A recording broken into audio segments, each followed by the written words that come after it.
Hey guys, it's Ishan. Today we're going to be talking about how to solve those long, messy natural deduction problems because they can be really scary at first, but once you get to know them, they're really not that bad.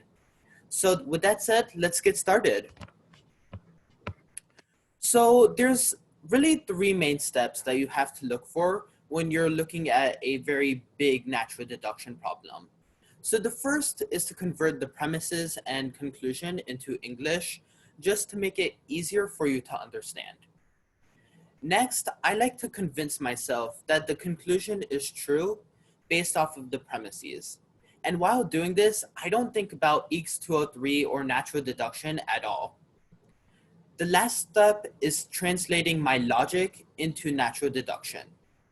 So let's try tackling this onto a problem. And you probably recognize this problem. It's homework 3, question 2. And I know a lot of people struggled with it. So let's just, let's try tackling this. So when we're translating a statement, first of all, we need definitions for P and Q. And we can say that P of X means that X is a farmer. Sounds good. And Q of X means that X owns a cow. Okay, so now let's try translating our premises and conclusion into just plain English. So for all X, P of X, that means assuming our domain is going to be everyone, for all people or for everyone, that person is a farmer. Essentially, everyone is a farmer.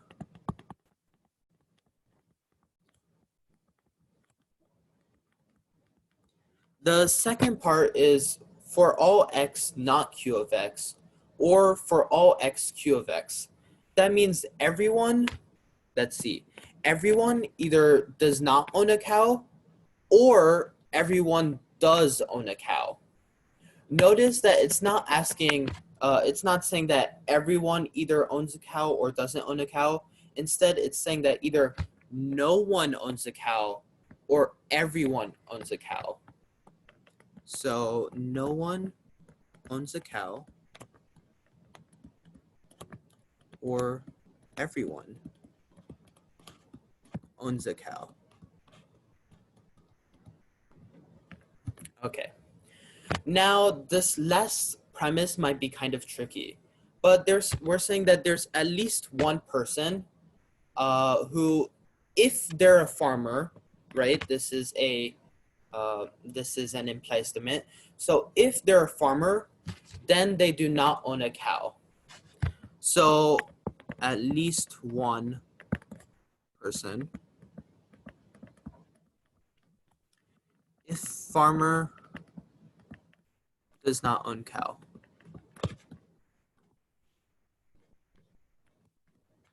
And the last one says for all X not Q of X, which is really similar to what we had up here. And it just says that no one owns a cow. So we need to conclude that no one owns a cow. Okay, so that was step 1. Now I need to convince myself that no one indeed owns a cow. So I'm looking at these statements, everyone is a farmer, no one owns a cow, or everyone owns a cow, and at least one person, if they are a farmer, does not own a cow. And so what I'm seeing is that we have one statement about farmers, one about cows, and one that connects them. So I'm thinking that the reason why is going to be located in this statement. And we see that at least one person, if they're a farmer, does not own a cow. I don't know who this person is, but I'm going to call him Bob. So the first thing I'm going to do is pretend Bob. like Bob is the person that we're talking about in the third premise. So pretend Bob from the third premise is the first thing I want to do. And I'm saying that if Bob is a farmer, then he doesn't own a cow. Okay, so is he a farmer? Well, we know that everyone is a farmer, right? So I'm gonna say Bob, if Bob is farmer, then Bob does not own cow. Not own cow. And the next thing I'm gonna say is that Bob is a farmer. So, okay, that's fairly simple. And now we know from the second statement that if Bob is a farmer, then Bob does not own a cow. And now we know that Bob is a farmer. So we can reasonably conclude that Bob does not own a cow.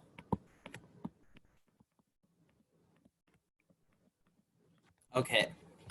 So far so good, right? We found out whether Bob doesn't own a cow, but I don't want to find that out. I want to see, does no one own a cow or does everyone own a cow? And we're given the answer, but that no one owns a cow. But now we need to prove that no one owns a cow. So let's look at this this second premise here. Either no one owns a cow or everyone owns a cow. Well, if everyone owns a cow, then how does Bob not own a cow? Clearly, that has to be false. So we can conclude that no one owns a cow.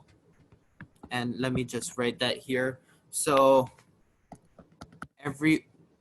we could say everyone, not everyone owns a cow is, yeah. Not everyone owns a cow.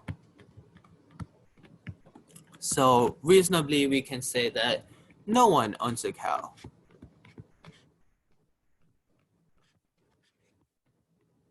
Okay, so I got my logic down and I've convinced myself that this conclusion makes sense.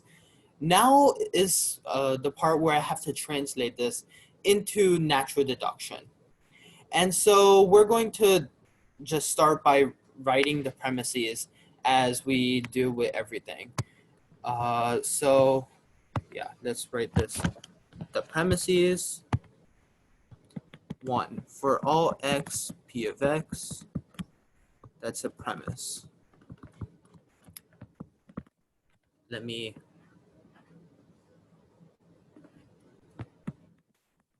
and you can skip past this part.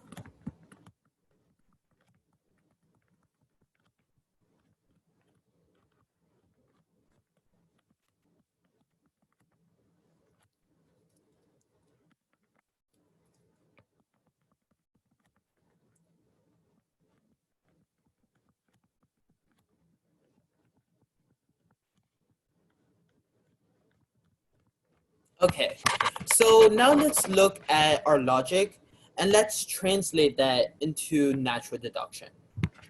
So the first thing we're doing is that we're pretending Bob from the third premise exists. And so we don't know, again, who Bob is, but we can kind of try to eliminate this, this exists and turn it into a substantive person. So let's look at an exists lim. So yeah, we have that right here. Essentially what we're doing is that we want to find a specific instance of that in an assumption box. And then we're converting this into something that doesn't have to do with Bob or our specific instance at all. So let's call this person Bob B here, and we can say B such that P of B implies not Q of B, and by reason of assumption. Now the next part we see from our logic is that we're saying Bob is indeed a farmer, or P of B is true. So we can write that here as P of B. And why can we write, why do we know that Bob is a farmer or that P of B is true? It's because everyone is a farmer, or for all x, P of x. So this is equivalent to a for all limb. And you can use the line 1 for that. What next? We concluded that if P of B, then Q, not Q of B, and we know that P of B, we know that Bob is a farmer. So we can conclude that Bob does not own a cow. So not Q of B. And that's the same as an implies a limb with 4 and 5. What next? We said, okay, this is the part where it's kind of tricky to convert it into natural deduction.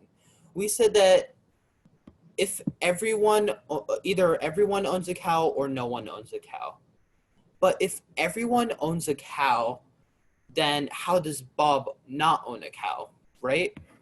So let's look back at these premises that we have over here. Essentially what we're trying to do is eliminate this side of the or, right? We're trying to conclude one of these or statements, which is for all x not Q of x. So why don't we try an or limb?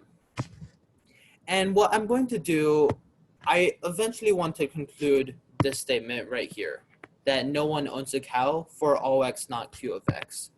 So let's go from for all x, let's just do our standard or limb.